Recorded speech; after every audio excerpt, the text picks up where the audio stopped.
The Witcher Season 3 has been released, and if I'm honest, I'd lost enthusiasm for the show a long time ago, but I thought I'd give it a chance. It started off quite well before degenerating rapidly to a disappointing finish. The frustrating thing is, there are actually some good bits this season, especially compared to Season 2, but it's constantly hampered by a number of issues that pull it down. I want to examine these issues from the perspective of someone who has read all the books and played all the games. The biggest issue is Season 3 really struggles to recover after butchering the character of Yennefer in Season 2. Specifically, I'm referring to the plotline where she lost her magic and attempted to sacrifice Ciri to get it back. Ignoring the fact that this is completely at odds with the source material and the character, what is galling is that the relationships are pretty much healed straight away in Season 3. Ciri already seems at ease with a character that tried to sacrifice her, and Geralt has pretty much forgiven her before the end of the first episode. Now, I know they tried to show that time has passed in this episode. The problem is, it just doesn't feel like that to the viewer. Ideally, this plot should never have happened. However, the cat is out the bag, so the least they could have done is make such a big betrayal take more than one episode to fix, to lend the consequences some gravity. This would have lent the plot weight, which is lacking in the current rendition, and you can clearly see the showrunners are trying to unfuck a problem of their own creation that does not happen in the books. Continuing to focus on the characters, the show has made Jaskier into Scanlan from Vox Machina at this point. He's all too often just a comic relief, which is a shame in my opinion, because I think the actor does a great job. It also feels like a box-ticking exercise to an extent to make his character bisexual, which is especially odd considering Jaskier's reputation as a womanizer. I feel Hollywood too often inserts a certain sexual orientation for no other reason than representation. It doesn't feel the change was made to further the story. You have a limited amount of time to tell a story, even in a TV series. That time should be used efficiently in my opinion. If it doesn't further the plot, I don't need to know a character's sexual orientation really. It's also perplexing that there is already a bisexual main character in the books, which will deal with some tricky subjects to boot. Why do they need to shoehorn and diverge from the books? Who knows? This change to Jaskier though felt entirely unnecessary. Moving on to characters in the wider setting, the show once again fails to hit the mark. For instance, the elves look like humans with pointy ears throughout the entire show. It looks like a bad cosplay. At no point did I feel they were a separate race. Contrast this scene from Peter Jackson's Lord of the Rings and compare it to this scene in The Witcher. Elves in The Lord of the Rings were distinct and different from other humans.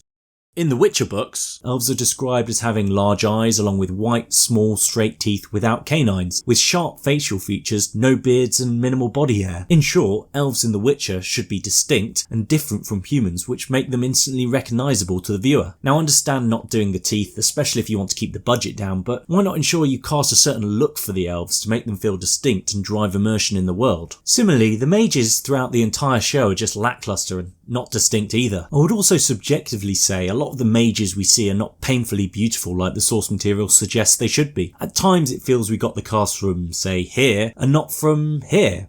Potentially the show is trying to push a less traditional version of beauty maybe, I don't know. What I do know is in the books mages are generally outwardly beautiful and often use this to their advantage as a weapon to beguile and entrap. The irony being that whilst these individuals are gorgeous on the outside, they are all too often ugly on the inside. Like the elves, the mages do not have a separation which harms the world building and immersion of the show's universe, something the books did rather well. The writing has a lot of problems too. The first thing I noticed was the amount of modern phrases. I'm not expecting the show to be written in Old English, however, I would expect the writers to tailor the speech to the show they are creating. Not doing so pulls the audience out of the setting when writers should be aiming to immerse the viewer. Also, some of the writing just makes the characters do dumb things for reasons. There is one instance where Geralt breaks a mage's hands instead of killing him, with the only reason I can see is that the plot needed the mage to live. Similarly, there is a scene where anonymity is required, but masks are discarded almost immediately, leading to certain problems. The writers need to stop making characters do dumb things purely because they haven't crafted good enough explanations in the plot. It's just bad writing and pulls the audience out of the world, which is exactly what you don't want when you're crafting a fantasy TV show. The show also fails to establish the motivations and backstory of the influential individuals and kingdoms in the Witcher universe. A lack of distinct visual direction in the series further adds to this, so the viewer rarely knows where they are in the world, which is only compounded by the bad CGI. They didn't do a good job of making certain places not look like a set. In the Lord of the Rings series, there was a marked difference in the architecture, clothing and look of the people from Gondor, Rohan or the Easterlings. You can tell straight away who the people are just by looking at them. In the Witcher show, there is no real distinction to most of the kingdoms. They're all a multicultural soup with no no distinct signifiers. There is very little world building in Season 3 or the rest of the series. The continent is apparently about the same size of a small house in the Netflix show because of how quickly everyone gets around and how there is no distinct cultures. This is made worse by the edits jumping around the world, making it feel even smaller. This impacts the viewer's immersion greatly. On top of this, because they have failed to establish the big power players of the Witcher universe at the time the story is set, they don't provide sufficient reason for the viewers to emotionally connect with the numerous characters who have now become central figures in the third season. I can only imagine how confusing it must be for a viewer if they have not got a grounding with the books and, to a certain extent, the games. The release of The Witcher Season 3, despite showing initial promise, ultimately disappoints. This is reflected in the audience scores on sites such as Rotten Tomatoes. Netflix have one hell of an uphill struggle to keep this show afloat, especially after losing Henry Cavill, who was the main draw for many. I kind of feel sorry for Liam Hemsworth entering at such a late stage, and also the rest of the cast, as at this point I don't feel they have done anything wrong, and the blame ultimately sits with the showrunners. If Netflix wants this show to continue, they will need to address the failure to stick to the source material, the lack of world building, poor character development, and lazy writing. I think almost too much damage has been done at this point. What do you think? Has Season 3 managed to bring you back around to the Witcher franchise, or has the show been good all along? Let me know down in the comments. And that's a wrap, folks. Time for you to go on your merry way.